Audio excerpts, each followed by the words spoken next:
My parents banned me from Christmas because my sister said ATMs stay outside. I nodded and called my broker, freeze her funds. Now, 30 minutes later, she begged to sit at my table. The heater in my car was blasting, but I still couldn't feel my toes. It was the 24th of December, and the roads winding toward Newport, Rhode Island, were slick with fresh ice. I am Deborah Allen, 32 years old, an accountant by trade, and for the last decade of my life, the designated financial shock absorber for my family. My hands gripped the steering wheel tight enough to turn my knuckles white, not just from the treacherous driving conditions, but from the bone-deep exhaustion that had become my permanent state of being. In the back seat sat a mountain of carefully wrapped gifts.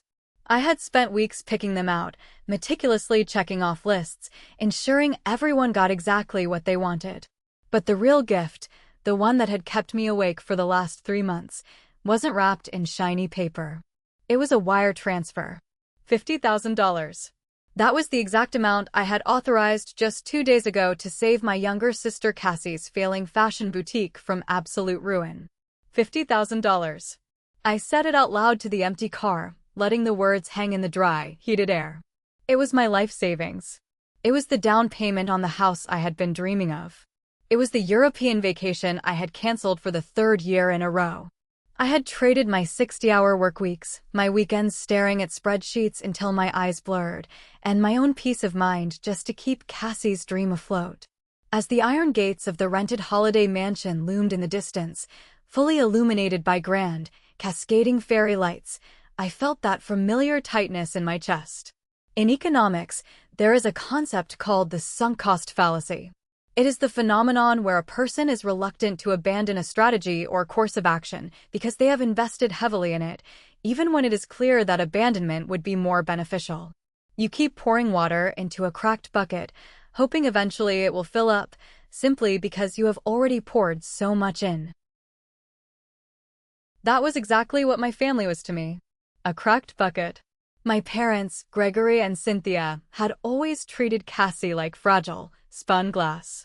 She was the artistic one, the creative soul, the golden child who was meant for high society and grand stages. I was the pragmatic one, the reliable one, the one who was expected to stand in the shadows and pay the electricity bill so the spotlight could keep shining on her. They had conditioned me since I was a teenager to believe that my worth in the family was directly tied to my usefulness. If I was helpful, I was loved. If I provided, I belonged. So, I paid her credit card debts when she was 22. I co-signed her first apartment lease at 25. And now, at 32, I was bailing out a boutique that had been hemorrhaging money for 2 years. I convinced myself that this $50,000 was the final push she needed.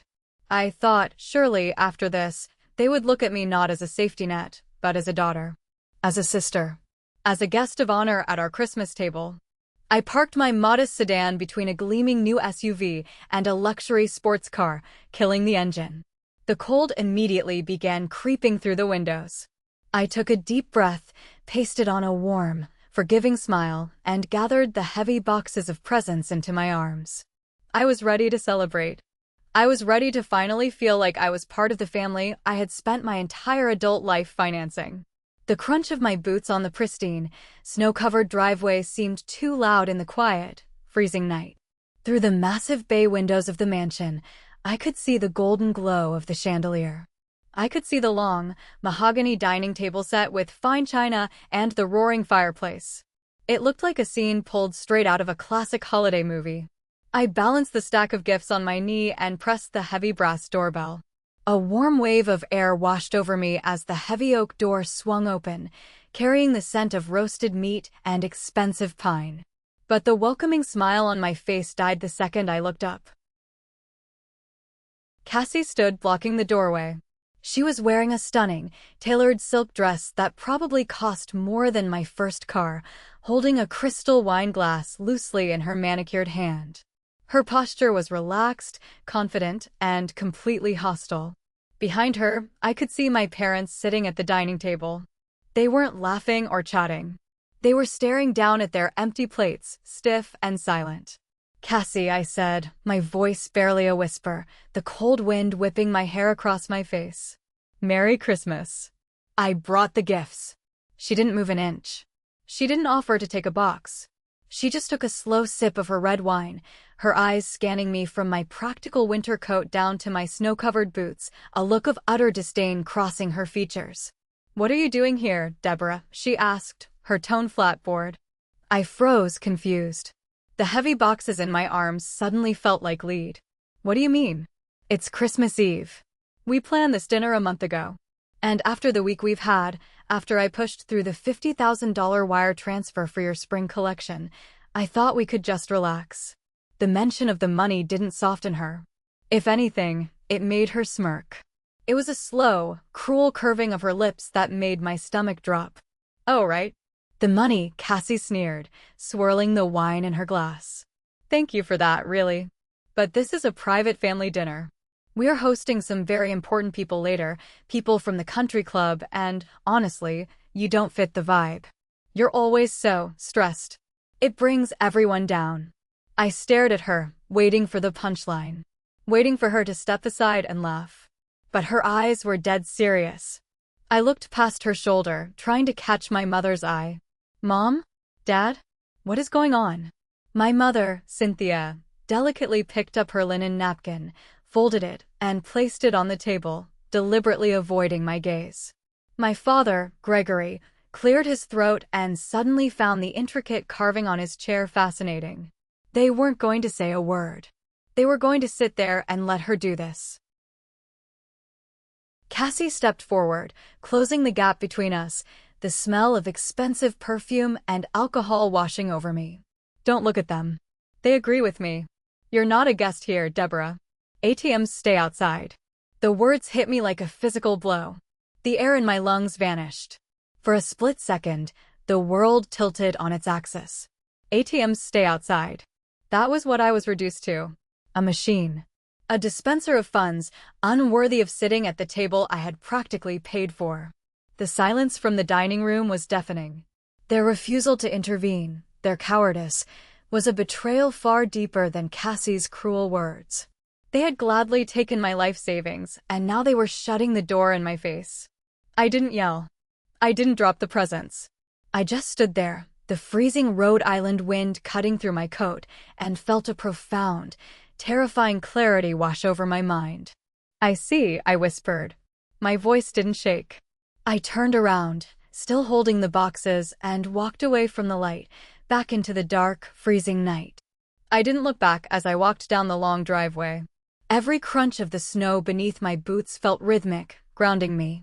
I reached my car, opened the trunk, and placed the carefully wrapped gifts inside. I closed the trunk with a soft, definitive click. Sitting in the driver's seat, I didn't turn on the engine right away. I just sat in the pitch black, freezing interior, watching my breath plume into the air. The adrenaline was a cold fire in my veins. My hands, which had been trembling just 10 minutes ago from exhaustion, were now perfectly steady. ATMs stay outside. Cassie thought she had won. She thought the transaction was complete. She thought she could take the $50,000, secure her failing boutique, and then discard me like a useless receipt.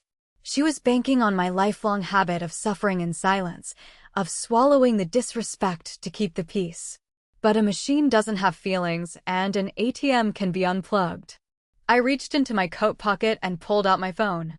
The screen cast a harsh blue light over the dashboard. I bypassed my contacts and opened my banking app, tapping the icon for the Priority Banking Concierge. Because I managed high-value corporate accounts for my firm, I had access to a 24/7 financial representative. The phone rang twice before a crisp, professional voice answered. "Good evening, Ms. Allen. This is your Priority Concierge. How may I assist you tonight?" "Hi. I need to stop a transaction immediately," I said. My voice was eerily calm, devoid of any panic or hesitation. "I initiated a wire transfer 2 days ago from my personal savings to a business account under the name Cassie's Couture. The amount was $50,000. I heard the rapid clicking of a keyboard on the other end. "Let me pull up your profile, Ms. Allen." "Yes, I see the pending transfer here." Because of the holiday weekend, The funds have been segregated from your available balance, but the final clearance to the receiving bank is scheduled for the morning of the 26th of December. Cancel it, I instructed, staring at the distant, glowing windows of the mansion. You want to completely revoke the authorization, Ms. Allen? The funds will be released back into your primary savings account immediately, but the receiving institution will be notified of the cancellation. That is exactly what I want. Revoke the authorization. Pull every single cent back right now. Understood. Please hold for just a moment while I process the reversal. The hold music was a soft jazz tune, contrasting wildly with the violent shift happening inside my life. I sat in the dark, watching a snowflake drift down and land on my windshield. For the first time in 10 years, the crushing weight on my chest began to lift. I wasn't waiting for their approval anymore. I was taking my power back. Ms. Allen, the representative's voice returned. The wire transfer has been successfully canceled. The $50,000 has been restored to your available balance. An automated notification has been dispatched to the receiving merchant's bank indicating the funds have been withdrawn. Thank you. Have a Merry Christmas, I said, and ended the call. I looked at the screen. My savings account balance was whole again. I hadn't just stopped a transfer. I had cut the puppet strings they had been pulling for a decade. I started the engine, turned up the heat, and shifted the car into drive. As I pulled out of the mansion's gates, I didn't feel like a victim. I felt like a woman who had just woken up from a very long, very expensive nightmare. The drive back to the suburbs felt entirely different than the drive to Newport. The anxiety that had gripped me for weeks was gone, replaced by a hollow, ringing silence. I was halfway home, navigating a quiet stretch of highway, when my phone, resting in the cup holder, began to vibrate wildly. It wasn't just a single message, it was a continuous, frantic buzzing that lit up the dark cabin of the car. I ignored it at first, keeping my eyes fixed on the snowy road. But the vibrations grew so persistent that I eventually pulled over onto the shoulder, put the car in park, and picked up the device. The lock screen was a waterfall of notifications. They weren't text messages. They were Facebook alerts. Tags, comments, and shares, multiplying by the second. I unlocked the screen and tapped the application. Right at the top of my feed was a lengthy public post from Cassie. She had tagged me, ensuring my name was bolded for our entire extended family, our mutual acquaintances, and her hundreds of superficial socialite friends to see. I read the words, the glow of the screen reflecting in my eyes.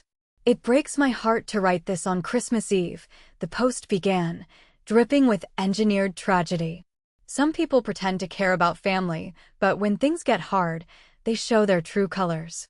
My sister, Deborah, just proved that her money is more important to her than her own flesh and blood.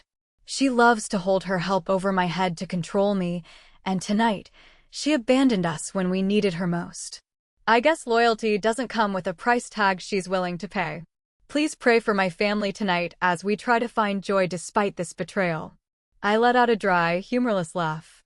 The sheer audacity of it was breathtaking. She hadn't just slammed the door in my face. She was preemptively rewriting the narrative to make herself the victim. It was a classic move of a textbook narcissist.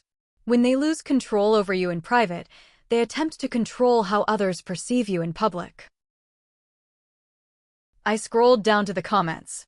It was a digital execution. A cousin from Ohio wrote, "I can't believe Deborah would do this on Christmas. She was always so rigid and selfish. Stay strong, Cassie." One of Cassie's boutique friends chimed in, "What kind of monster abandons their family during the holidays? You are so brave for speaking out, babe. She's just jealous of your success."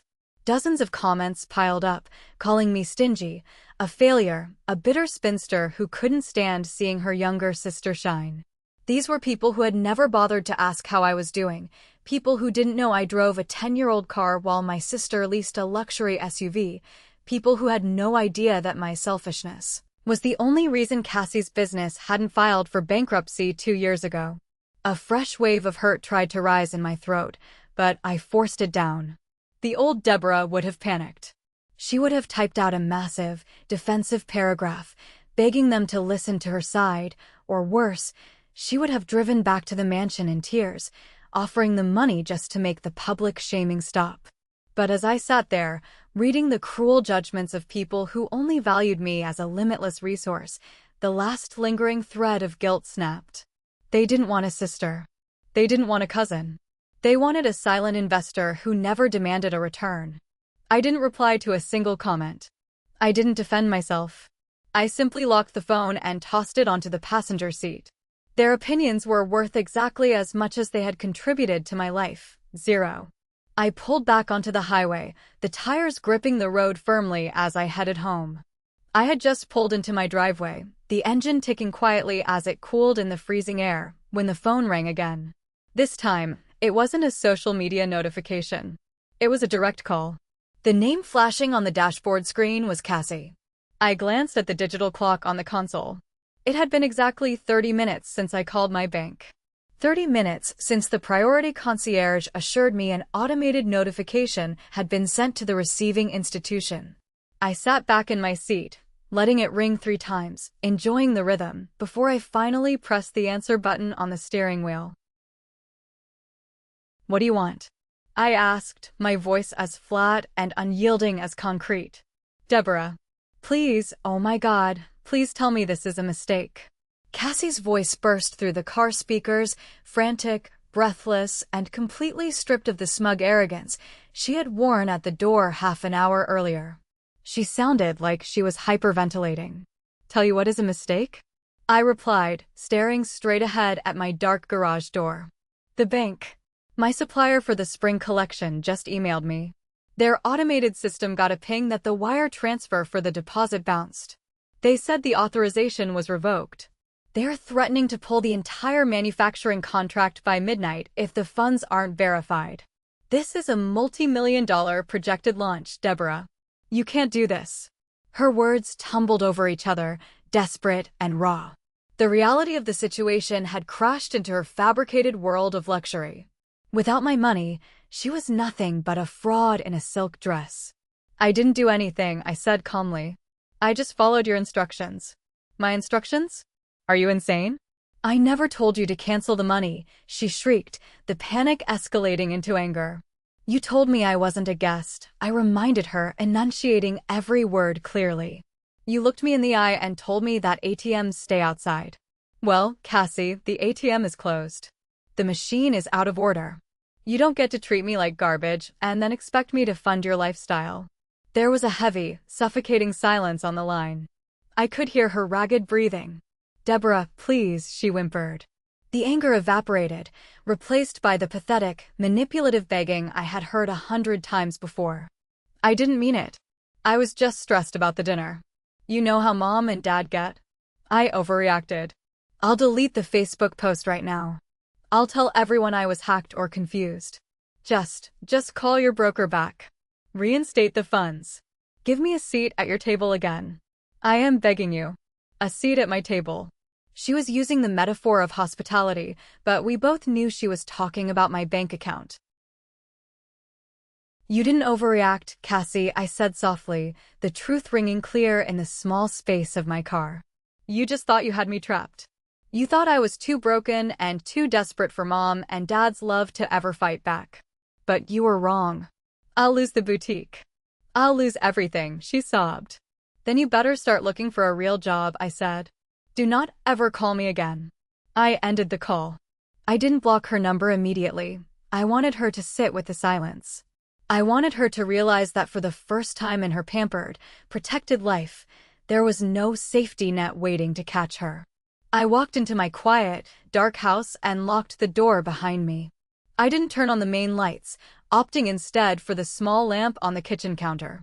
The house felt incredibly still. I took off my coat, pulled my phone from my pocket, and went into the settings. With methodical precision, I muted all notifications from social media applications and silenced the family group chat. I left standard text messages on, just in case of a genuine, unrelated emergency, but I effectively shut off the digital noise of my toxic family. I poured myself a glass of tap water and sat at the small kitchen island. The adrenaline was finally beginning to ebb, leaving behind a profound, aching weariness. As I stared at the dark window, The ghosts of my childhood began to surface, uninvited but necessary for me to fully understand the chains I had just broken. It wasn't just about $50,000. It was about 32 years of conditioning. I remembered being 12 years old. I had just won the county math decathlon, a competition I had studied for every night for 6 months. I brought the shiny plastic trophy home, practically vibrating with pride, expecting a special dinner or at least a hug. Instead, I walked into a house in chaos. Cassie, who was 9, had decided she hated the color of her ballet costume for the recital that was still 3 weeks away.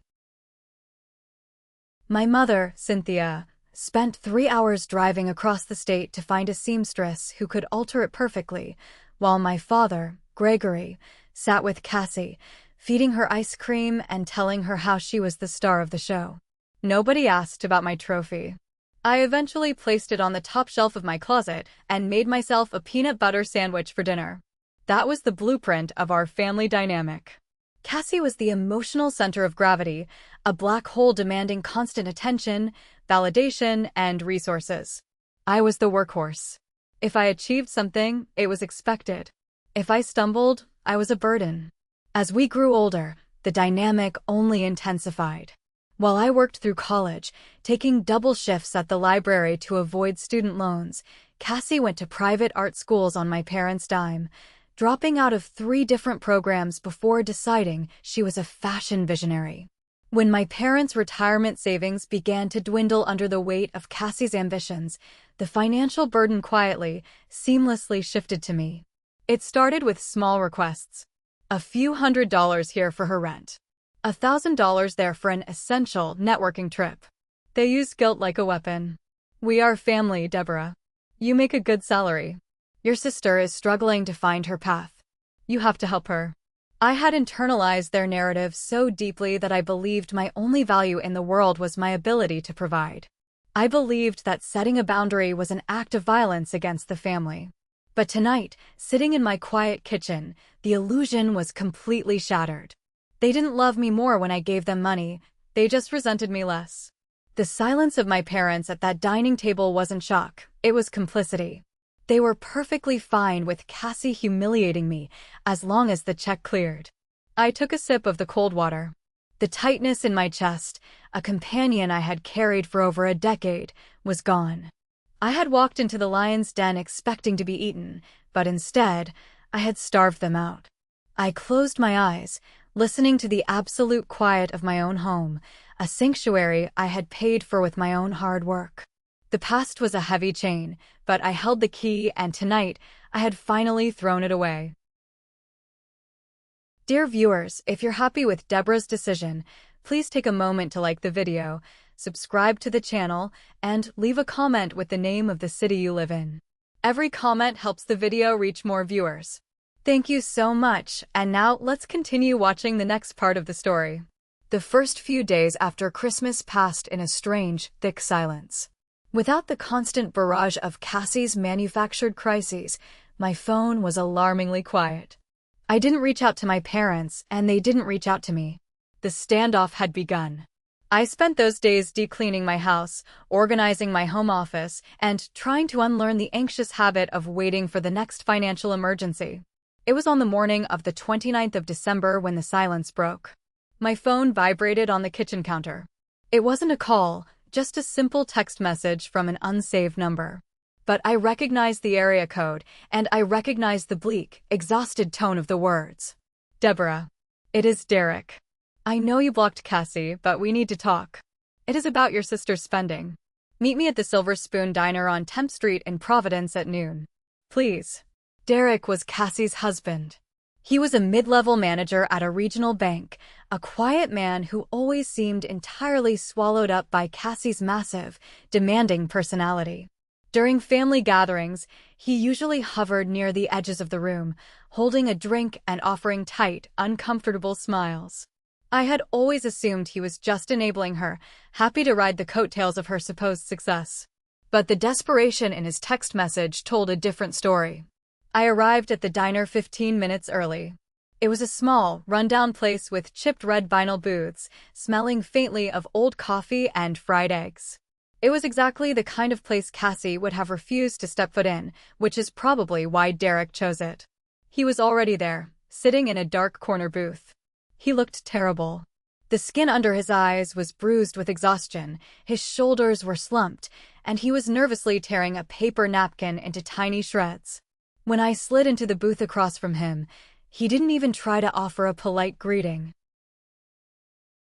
"Thanks for coming," Derek said, his voice low and raspy. He glanced around as if he was afraid someone was watching us. I couldn't keep quiet anymore, Deborah. I tried to tell her to stop, but she wouldn't listen. She is completely out of control. I kept my hands folded on the sticky laminate table. Out of control with what, Derek? The boutique? I already canceled the $50,000 wire transfer. She made her bed. Derek let out a bitter, hollow laugh and rubbed a hand over his face. The boutique has been dead for over a year, Deborah. It is a ghost town. She hasn't turned a profit since her grand opening. Your money, all the money you have been giving her for the past 2 years, it wasn't going into the business. My pulse quickened, a cold dread pooling in my stomach. What are you talking about? I saw the invoices she sent me. I saw the supplier emails. She forged them, he said quietly. The words hung in the air, heavy and toxic. He reached into his coat pocket, pulled out his smartphone, and slid it across the table toward me. The screen was bright, displaying a series of screenshots from a hidden banking application. I found these on her iPad last night, Derek explained, his voice cracking slightly. She has a secret account. She takes the money you wire her for the business and funnels it straight into this. Look at the transaction history, Deborah. I looked down at the screen. It wasn't a list of fabric wholesalers, utility bills, or employee payrolls. It was a digital diary of unchecked, grotesque vanity. There were charges for $3,000 designer handbags from Saks Fifth Avenue. There was a $10,000 deposit for a 5-star luxury hotel in Paris from last spring. There was a $5,000 payment to a high-end travel agency for a Caribbean cruise she had claimed was a corporate networking retreat. I stared at the numbers, the zeros blurring together.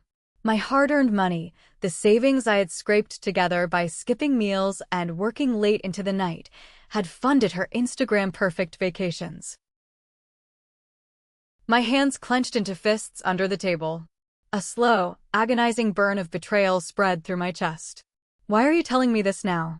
I demanded, my voice shaking with a rage I had never felt before. "Because the creditors are calling," Derek admitted, looking down at his shredded napkin.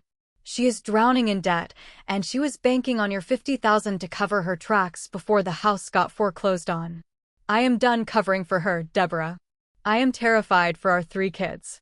I thought you deserved to know the truth before she tries to drag you back in." That afternoon, I didn't go home. I drove straight to downtown Newport to the office of Martin Gray. Martin was a sharp, meticulous lawyer I had worked with on a corporate contract dispute a few years prior. His office was a small, aggressively tidy space lined with thick law books and a single framed photograph of his golden retriever. He was the kind of man who dealt exclusively in facts, which was exactly what I needed. I was done dealing with family emotions. "Good to see you, Deborah," Martin said, gesturing for me to sit in the leather chair opposite his heavy oak desk. "You sounded urgent on the phone. What are we looking at?" I took a deep breath and laid everything out on the table. I explained the boutique, the constant requests for financial bailouts, the $50,000 wire transfer I had barely managed to cancel, the confrontation at the mansion, and finally, the conversation with Derek at the diner. I handed him my phone, where I had forwarded the screenshots Derek sent me. "I need to know exactly what I am dealing with," I said, my voice tight. "I need to know the depth of the lies." Martin adjusted his glasses and studied the screenshots for a long, silent minute. His expression remained entirely neutral, the face of a man who had seen every ugly variation of human greed. "This is classic lifestyle inflation fraud," Martin said finally, setting the phone down. "It is actually incredibly common in family businesses. One party acts as the unverified investor, and the other party treats the business account as a personal slush fund. Because you are family, you didn't demand quarterly audits. You operated on trust, and she weaponized that trust." Martin immediately contacted my financial broker, the same priority concierge team I had spoken to on Christmas Eve. Because I had initiated the previous transfers, I had the legal right to request a full trace of where the funds had landed. Within 3 hours, Martin's assistant had compiled a thick stack of printed documents, bank transfers, credit card statements, and vendor invoices that Cassie had submitted to me over the last 24 months. We sat together in his office as the winter sun set outside his window, going line by line through the evidence. It was an autopsy of my own exploitation. Martin pointed his silver pen at a line item from October. Here is an invoice she sent you for $6,000, labeled as Winter Inventory Wholesale. And here. He flipped to a bank statement from the secret account Derek had found. Is the corresponding transfer. She moved the exact $6,000 into this personal account 2 days later. The following week, there is a charge for $5,800 at a luxury plastic surgery clinic in Manhattan. I felt physically sick. I remembered that month perfectly. My car had broken down, and instead of fixing the transmission, I had taken the bus in the freezing rain for 3 weeks just so Cassie could have her winter inventory. She had used my money to get cosmetic enhancements. It is a house of cards, Deborah, Martin stated, his tone matter-of-fact, but laced with professional sympathy. None of your money went to employee wages or store rent. She misrepresented how she was using your investments. Legally speaking, this is fraud by deception. You have grounds to sue her for full restitution of the funds she misappropriated over the last 2 years. I stared at the thick stack of papers. A lawsuit would mean dragging my parents into court. It would mean years of depositions, legal fees, and being tethered to Cassie's toxic drama for the foreseeable future. More importantly, Cassie didn't have the money to pay me back anyway. She was bankrupt in every sense of the word. I shook my head slowly, feeling the heavy, suffocating weight of her betrayal settling into my bones. No, I whispered, more to myself than to him. I don't want a lawsuit. I don't want her money. I just wanted the truth. I wanted proof that I wasn't the crazy, selfish sister they all made me out to be. Martin leaned back in his leather chair, a look of quiet respect in his eyes. Some people take trust for granted, Deborah. They think kindness is a weakness, a blank check they can cash forever. But the fact that you caught this and stopped the $50,000 transfer before it cleared, that saved you. I gathered the copies of the documents and placed them in my briefcase. My sister hadn't just taken my money, she had built a glittering, fake empire with my sweat, parading her fabricated success while I worked myself to the bone. The designer bags, the luxury trips, the glowing social media posts praising her own entrepreneurial brilliance, it was all a theater production, and I had been the unwitting producer. As I drove home that evening, the briefcase sitting heavy on the passenger seat, a cold, unbreakable resolve took hold of me. The ATM wasn't just closed. The bank was demolished. The first week of January brought a bitter, biting cold to the Rhode Island suburbs. It was a Saturday morning, and I was sitting at my kitchen island, nursing a hot cup of black coffee. My best friend, Gail Reed, was sitting across from me. Gail was a no-nonsense, fiercely loyal woman who had been my rock through this entire mess. She was the only person who knew the full extent of the financial abuse I had suffered. We were quietly discussing my plans to renovate my guest room, a project I finally had the budget for, when a sharp, aggressive knock rattled my front door. I froze, the coffee cup halfway to my mouth. Nobody visited unannounced in our neighborhood. I walked cautiously to the hallway and peered through the peephole. It was my parents. Gregory and Cynthia stood on my porch, their coats pulled tight against the wind. Their faces were drawn, tight with purpose and indignation. My stomach immediately tied itself into a familiar, anxious knot, but I forced myself to breathe out. I wasn't the scared daughter seeking their approval anymore. I unlocked the deadbolt and pulled the door open, blocking the entryway. I didn't invite them in. Mom, Dad, what are you doing here? I asked, my voice steady, though my heart was hammering against my ribs. My mother clutched her expensive leather purse with both hands, refusing to meet my eyes directly. My father shifted his weight, his usual calm demeanor replaced by an irritable unease. "We need to talk, Deborah," my father said, his voice low but carrying a tone of parental authority that he expected me to immediately obey. "Your sister is in serious trouble. Her boutique is falling apart because you pulled your funding at the last minute. The suppliers are threatening to sue her. You need to fix this," my mother chimed in, her voice rising in pitch, practically vibrating with accusation. "You need to call your bank and reinstate the funds today. Cassie is a wreck. You can't just abandon your own flesh and blood over a silly argument." A silly argument. That was what they called years of manipulation, a public humiliation on Christmas Eve, and tens of thousands of dollars in fraud. A silly argument. I stared at them, disbelief rising like a tide. "Fix this," I repeated, my voice sharpening into a blade. "Did Cassie tell you what she actually did with the money I've been giving her for 2 years? Did she tell you about the luxury vacations? The designer bags? The secret bank account?" My father raised a hand, waving away my words as if they were annoying flies. "She made some poor business choices, sure. She is creative, Deborah. She isn't an accountant like you. But she is your sister. Family sticks together. You have the money, you have a steady job, you sit here fine with your perfect life while she is suffering."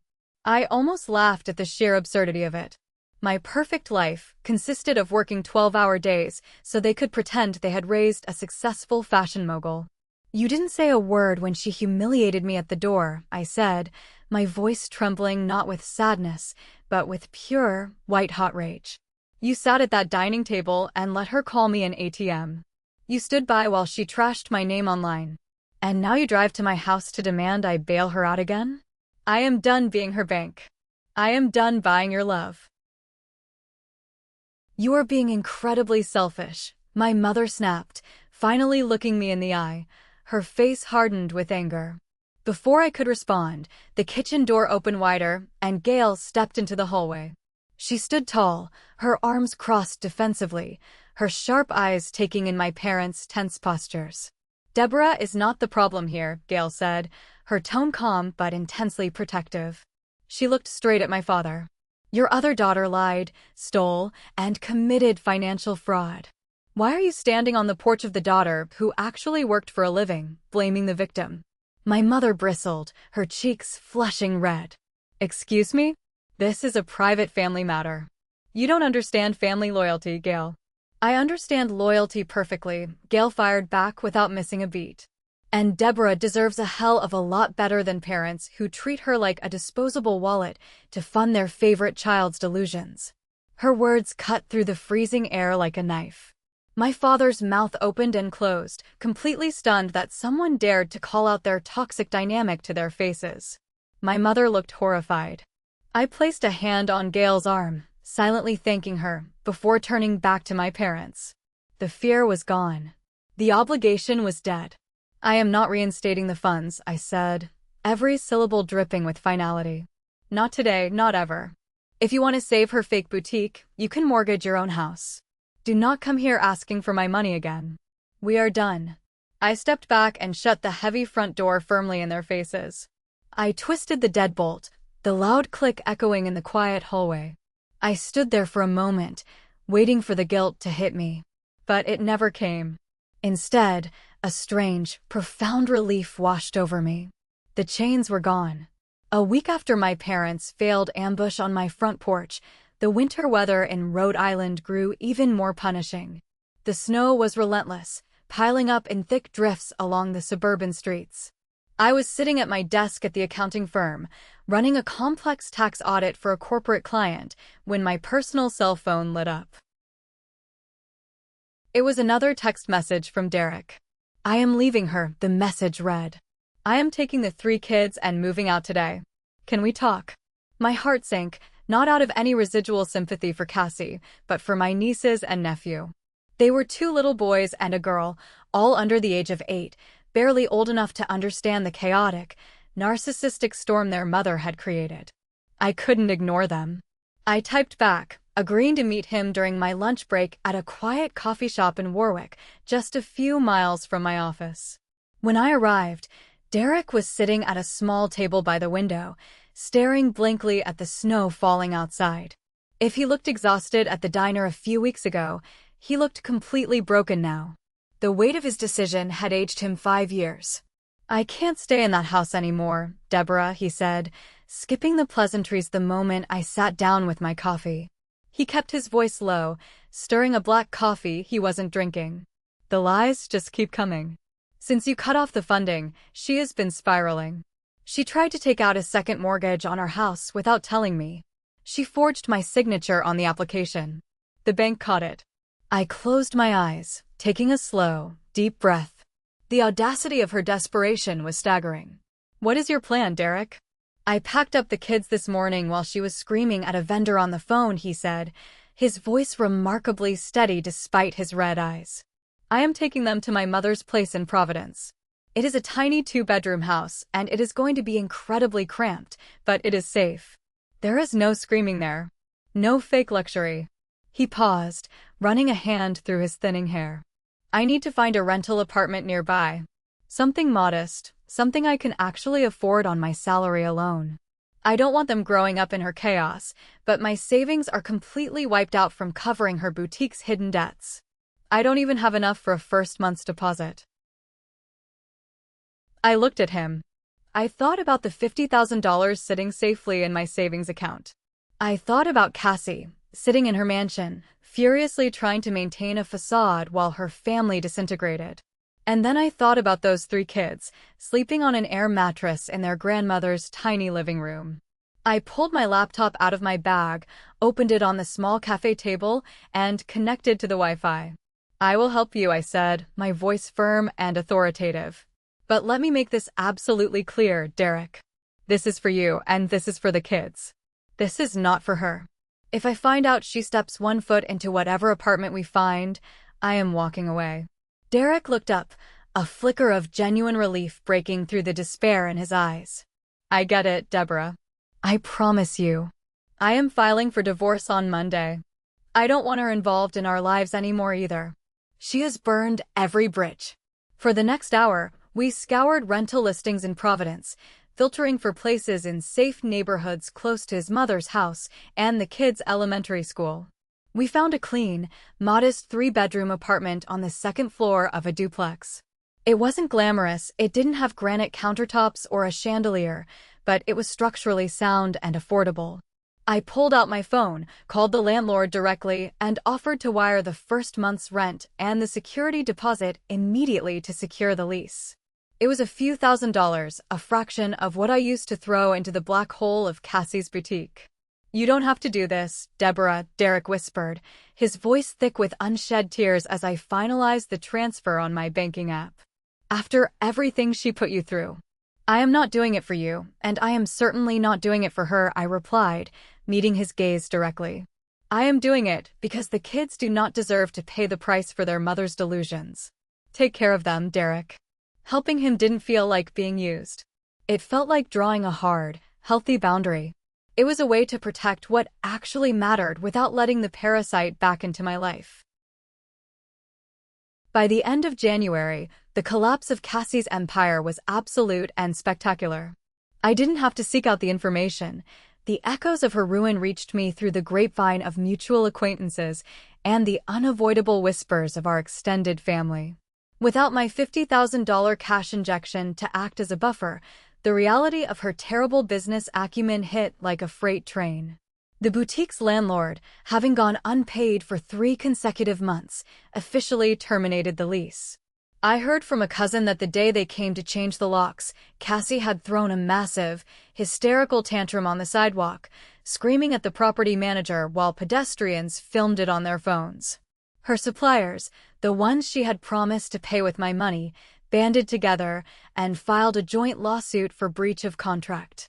But you cannot squeeze blood from a stone. Cassie's accounts were completely empty. To cover the mounting legal fees and the terrifying mountain of credit card debt she had accumulated in her own name, she was forced to sell the sprawling, rented mansion in Newport, the very place she had stood just weeks prior, looking down her nose at me. She sold off her designer wardrobe, the $3,000 handbags, and the custom shoes to luxury pawn shops for pennies on the dollar. But the financial ruin wasn't the most devastating part of her collapse. It was the social isolation. The high society friends from the country club, the ones who had enthusiastically piled onto her Facebook post to call me a monster and a failure, vanished overnight. They stopped inviting her to their charity galas and wine tastings the moment she could no longer afford to pick up the tab or offer them steep discounts at her boutique. To them, she had never been a friend. She had merely been an accessory. When the accessory lost its shine, they discarded her without a second thought. My parents, who had fought so hard to defend her, finally fell silent. The sheer magnitude of Cassie's debt and the ugly, undeniable truth of the forged bank statements Derek presented during the divorce proceedings made it impossible for them to maintain the illusion of the golden child. I heard rumors that they had to dip deeply into their own meager retirement funds just to keep her out of jail for the fraudulent loan applications. They stopped calling me. Their energy for reconciliation faded as the crushing reality of their favorite daughter's true nature sank in. I pictured Cassie sitting alone in a cheap, cramped apartment, surrounded by the cheap cardboard boxes of a life she had built entirely on lies. I expected to feel a surge of vindictive joy, a triumphant sense of schadenfreude. But I didn't. Sitting in my living room, watching the snow fall outside my window, I realized I felt nothing but a clinical, detached closure. The anger had burned itself out, leaving behind a profound emptiness that was rapidly filling with peace. I had spent years of my life acting as the janitor for her messes, desperately trying to clean up her disasters so my parents would notice me. But watching her house of cards flatten into the dirt, I realized that I was never the villain she painted me as, and I was never the savior my parents demanded I be. I was just a woman who had finally learned the mathematics of her own worth. And for the first time in my life, the ledger was perfectly balanced.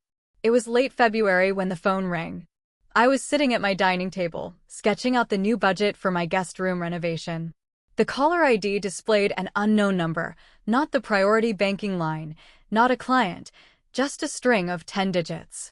Against my better judgment, I answered. "Hello, Deborah. Don't hang up. Please." It was Cassie. Her voice sounded thin, raspy, and stripped of all the pretentious polish she used to project. I didn't speak. I just listened to the hollow silence on the line. "I got a new number," she muttered, attempting a pathetic little laugh that quickly died in her throat. "I had to downgrade my phone plan. Everything is gone, Deborah. The store is gone. Derek took the kids and the judge gave him primary custody because I don't have a stable income. I am living in a studio apartment above a laundromat." I set my pencil down on the architectural blueprints. "Why are you calling me, Cassie?" "Because you won," she said, her voice suddenly spiking with a familiar, toxic bitterness. The illusion of humility vanished instantly. "I hope you are happy. You pulled the money, and you destroyed my life. You turned Derek against me. You ruined my reputation. Are you satisfied now that your little sister is eating canned soup for dinner?" I closed my eyes and let out a long, slow breath. It was genuinely astonishing. Even now, living in the wreckage of a disaster she had entirely orchestrated, she was physically incapable of taking accountability. Her narcissism was a fortress, and I was always going to be the enemy at the gates. "I didn't destroy your business, Cassie," I said, my voice eerily calm, devoid of any emotional reaction. "Your business was destroyed the minute you decided to spend vendor money on Parisian vacations and plastic surgery. I didn't turn Derek against you. Your constant lying and secret bank accounts turned him against you. You built a life out of gasoline and matches, and now you are mad at me because I refused to stand in the fire with you. I needed that money," she screamed into the phone, her voice cracking with a desperate, childish fury. "You have thousands of dollars just sitting in your account doing nothing. You are a selfish, miserable spinster, and you wanted me to fail because you are jealous of me." I didn't yell back. I didn't defend myself. I just smiled, a small, genuine smile in the quiet of my own home. "I am selfish," I agreed softly. "And it feels fantastic. Goodbye, Cassie." I pulled the phone away from my ear, ending the call mid-scream. I immediately went into my phone settings and permanently blocked the new number. I didn't stop there. I called my service provider and paid a small fee to change my own phone number entirely. I updated it with my clients, with Gail, and with Derek. I didn't give it to my parents. I walked into the kitchen, poured the remaining cold coffee down the sink, and washed the mug. The final cord had been cut. The parasite was officially detached. I was completely, beautifully alone, and the silence in my house was the sweetest music I had ever heard. By the time late April rolled around, the harsh Rhode Island winter had finally broken. The snow melted away, revealing patches of vibrant green grass, and the biting winds turned into gentle, coastal breezes. The shift in the weather perfectly mirrored the shift inside my own life. For the first time in over a decade, I woke up in the mornings without an anchor of dread sitting heavy in my chest. There were no frantic text messages demanding emergency funds. There were no guilt-tripping voicemails from my mother about family loyalty. My days settled into a steady, peaceful rhythm that belonged entirely to me. Mornings were spent at the accounting firm, crunching numbers and auditing files with a sharp clarity I hadn't possessed in years. Because my brain was no longer consumed by Cassie's manufactured crises, my productivity skyrocketed. My boss noticed, and by mid-May, I was handed a significant promotion, managing a portfolio of high-net-worth clients that came with a substantial pay raise. Evenings were my sanctuary. Gail and I started a new tradition. Every Thursday night, we drove down to a small seaside cafe in Newport. We would sit on the wooden patio, eating bowls of hot clam chowder, drinking cheap white wine, and laughing over stories that had absolutely nothing to do with family drama. I was finally experiencing the disposable income one had worked so hard to earn. I bought new clothes that weren't from the clearance rack. I hired a contractor to finish the guest room renovation, painting the walls a calming, ocean blue. My small house in the suburbs, which had once just been a place to crash between my sister's emergencies, transformed into a true home. But the most profound change wasn't the money or the peace, it was what I decided to do with my freedom. I knew firsthand how easily financial illiteracy and emotional manipulation could trap a person. I had lived it. So, I reached out to a local community center in downtown Providence and volunteered my services twice a week. I started hosting free financial literacy workshops for vulnerable women, single mothers, women escaping abusive marriages, and young girls trying to navigate the crushing weight of student debt. I stood at the front of a small, brightly lit classroom, a whiteboard marker in hand, teaching them the mechanics of compound interest, the dangers of high-yield credit cards, and how to build an emergency fund. I taught them how to read a bank statement, how to spot predatory loans, and most importantly, how to recognize financial abuse when it was disguised as love or familial obligation. Every time I sat down with one of those women, helping her untangle a messy budget or walking her through the steps to open an independent bank account, I saw a piece of my former self. I saw the girl who had trusted too much, given too much, and learned the hard way that boundaries are not acts of cruelty, they are the foundation of survival. It wasn't about saving anyone. I was done being a savior. It was about handing them the tools to save themselves. When a young mother cried tears of relief because she finally understood how to pay off her car loan without starving, the lingering scars of my own past felt a little less painful. I was taking the trauma my family had inflicted on me and recycling it into armor for other women. I was no longer the exhausted workhorse or the endless ATM. I was a teacher, a protector of my own peace, and an independent woman. Standing on my own wasn't lonely, as my parents had always warned it would be. It was liberating. A year after that fateful Christmas Eve, I took a solo drive down the coast. The summer sun was high and warm, and I parked my car near the famous cliff walks of Newport. I walked along the paved paths, the massive, historic mansions sitting quietly on my right, the vast, glittering expanse of the Atlantic Ocean crashing against the rocks on my left. I stopped near the edge, leaning against the cold iron railing, letting the salty sea spray mist across my face. A few weeks prior, I had run into a mutual acquaintance at a grocery store who gave me an unsolicited update on Cassie. The update was bleak. Cassie had been evicted from the studio apartment above the laundromat and was now renting a single room in a boarding house. To make ends meet, The woman who had once demanded a $50,000 wire transfer for a luxury spring collection was now working full-time as a waitress at a greasy spoon diner on the outskirts of town. According to the acquaintance, Cassie hadn't changed her narrative. She was still venting to anyone who would listen, customers, cooks, random strangers, about how her wealthy, selfish sister had maliciously destroyed her fashion empire out of sheer jealousy. She was permanently stuck in her role as the tragic victim, forever waiting for someone else to step in and foot the bill for her life. My parents, Gregory and Cynthia, were allegedly struggling financially, having drained their safety nets to pay off the settlements from Cassie's forged bank documents. They lived in quiet isolation, the golden child having brought them nothing but lead. Derek, on the other hand, was thriving. He had finalized the divorce, secured a promotion at his bank, and moved the kids into a lovely, stable home with a backyard.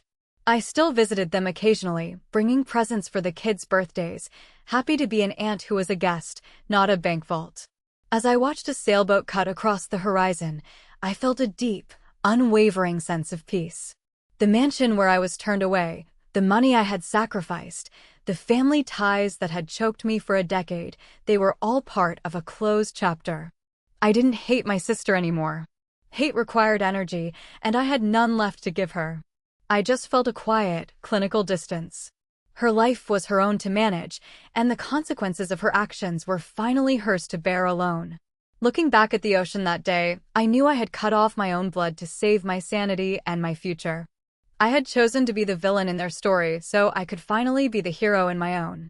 But the whispers of society, the deeply ingrained cultural expectations of family loyalty, still linger in the air sometimes. Some of my extended relatives still whisper behind my back that I went too far, that a real sister would have forgiven her for the sake of family, that I should have given her one last chance to rebuild so her children wouldn't see their mother struggle. Tell me, Reddit. After years of being treated like a disposable ATM to fund her fake luxury life, was I wrong for finally closing the bank? Should I ever consider unlocking the vault and letting her back into my life, or is the door locked forever? Thank you for watching. If you haven't subscribed yet, hit that button and ring the bell so you won't miss our next story of family drama, toxic dynamics, and ultimate revenge. Drop your thoughts in the comments below. I read every single one of them. See you in the next video.